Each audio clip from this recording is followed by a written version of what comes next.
জানতে চাচ্ছি যে আমাদের বাংলাদেশের সাবেক প্রধানমন্ত্রী শেখ হাসিনা তিনি এখন বাংলার মাটি ছেড়ে ভারতের মাটিতে অবস্থান করতেছেন।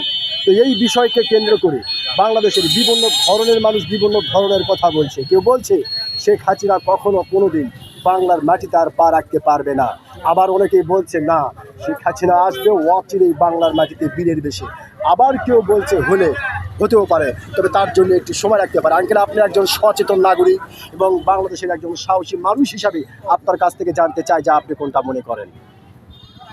না, আসতে পারবে না, তার বিশ্বাস হয় না, আসতে পারবে না, বিশ্বাস হয় না। আচ্ছা আঙ্কেল, যেহেতু খুব সুন্দর করে আপনি বললেন যে আসলে আসতে পারবে না, তো আসলে আপনি কোন আইডিয়াতে বা কি দেখে শুনে যে ওনার যে কার্যকলাপ ছিল এই কার্যকলাপের উপর ভিত্তি করে আমি বলতেছি উনি আর আসতে পারবে না, যে বাংলাদেশে যে ঘটনাটা ঘটে চলে গেছে। ওকে ওকে, তার মানে আপনি যেটা বোঝাতে চাচ্ছেন যে ওনার যে কার্যকলাপ বাংলাদেশে যে ঘটনাগুলি ঘটে ফিরে গেছে তার কারণে উনি আর আসতে পারবে না। অসংখ্য ধন্যবাদ আঙ্কেল আপনাকে, আপনি যে সত্যিকারের একজন সাহসী মানুষ, আপনি কিন্তু আপনার সাহসিকতার পরিচয় দিয়েছেন। অসংখ্য ধন্যবাদ আপনাকে।